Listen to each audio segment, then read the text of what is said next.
वा, म्हणजे बऱ्याच दिवसांनी चहा घ्यायला आलात आमच्याकडे, बरं वाटलं हो. घ्या घ्या, ना घेतो मी घेतो. हो ना ना. आता आपल्या वयाचं दुसरं सोसायटीत राहिलाय कोण?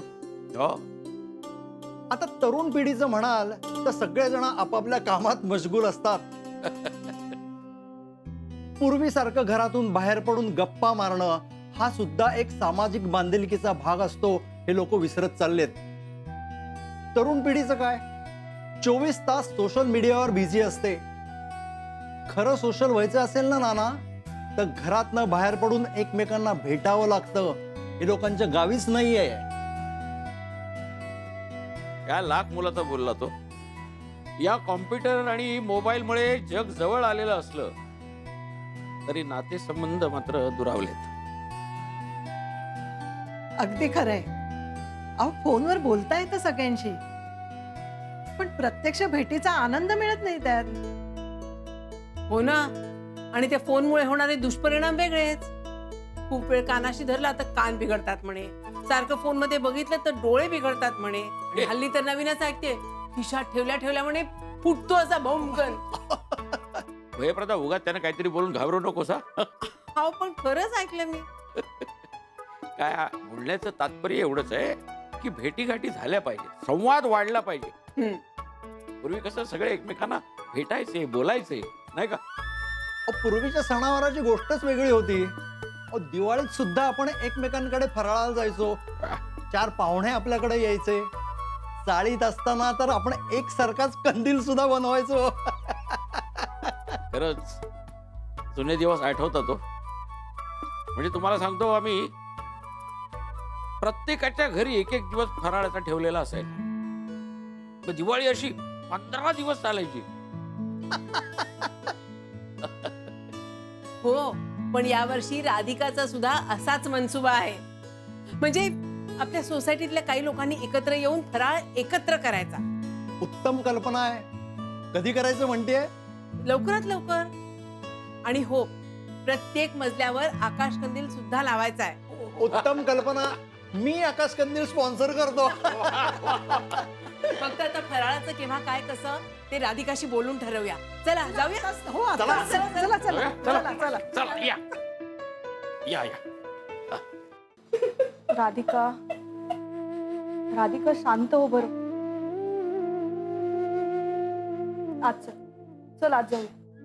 चल उठ उठ उठ राधिका. राधिका, अगं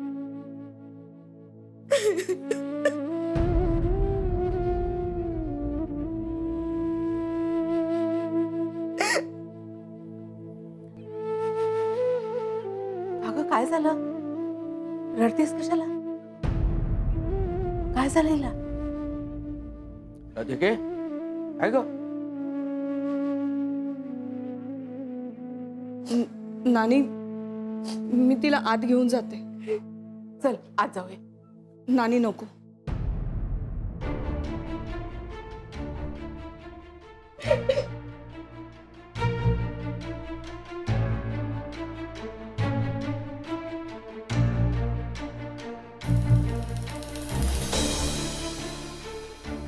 अरे पण काय झालं, काय ते मला सांगाल का कोणी? अनर्थ झालाय ना. राधिका वहिनींनी गुरुनाथला एका दुसऱ्या मुलीबरोबर पाहिलं. काय?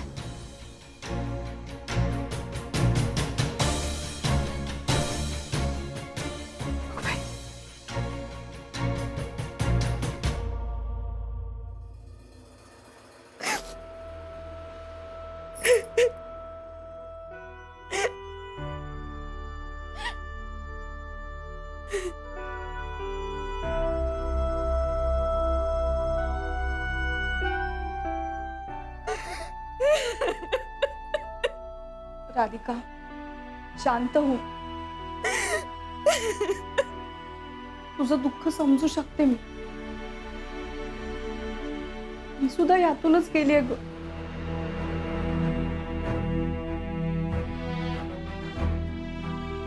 जेवढ्या लवकर बाहेर पडशील ना ह्यातून, तेवढ्या लवकर सावरशील.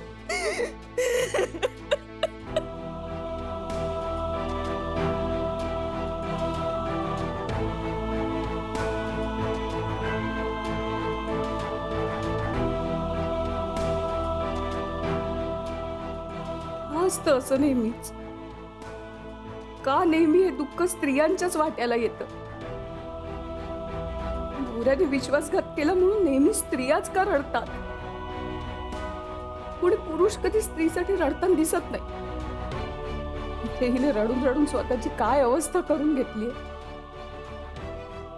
आणि तिकडे तो गुरुनाथ शनाया बरोबर एन्जॉय करत असे.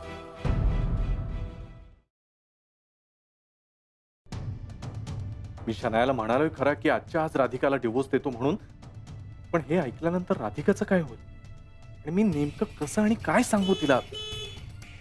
छे, काहीच कळत नाही मला.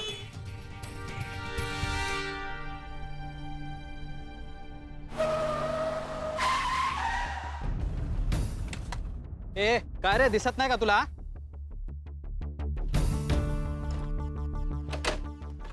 काय रे, डोळे फुटले काय तुझे?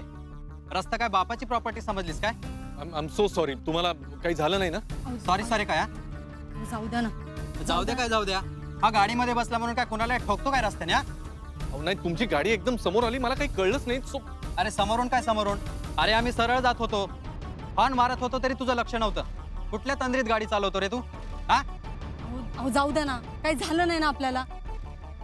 ओ भाऊ, जाऊ द्या. जाऊ द्या का जाऊ द्या? तू कशा पाय कड घेते का त्याची? अहो भांडायचं तरी कशा पायी? काही झालं नाही ना आपल्याला. उगाच आपलं पिरपिर पिरपिर. एक तर अनोळखी शहरात नवीन आपण. इथं कसं गुना गोविंदाने राहावं आणि तुम्ही लागले मारामारी करायला. ए काहीतरी बावळटासारखं बोलू नकोस. मी मारामारी नाही करायला लागलो. बर बाबा, मी बावळट, पण तुम्ही आपलं डोकं शांत ठेवा. उगाच एवढ्या तेवढ्याच्या गोष्टींवर चिडचिड कशाला करता? हे बघ, हे गाव नाहीये, गाव शहर आहे, शहर. आणि हे अशा माणसासोबत असंच वागलं पाहिजे इथे. अहो हो, गाव काय आणि शहर काय? काय शहरातली माणसं काय माणसं नसतात होय? उगाच आपलं रागराग करायचा आणि नवीन शहरात राहायचं म्हणजे डोक्यावर बर्फ आणि तोंडात साखर ठेवून राहावं माणसाने. आणि तुम्ही उगाच रागराग करता. दादा, आम्ही साताऱ्याकडे नवीन आहोत या शहरामध्ये. जावा तुम्ही, जावा. आणि हो, जरा सावकाश गाडी चालवा. घरी वहिनी वाट बघत असतील, त्यांचा पण जरा विचार करा. आणि तुम्ही चला बरं. गुरुनाथचं त्याच्या ऑफिसमधल्या मुलीबरोबर अफेअर चालू आहे हे आम्हाला आधी कळलं होतं, पण हे राधिका वहिनींना कसं सांगायचं हा प्रश्न होता. कारण सत्य कळाल्यावर त्यांच्या मनावर निश्चित परिणाम होईल याची गॅरंटी होती.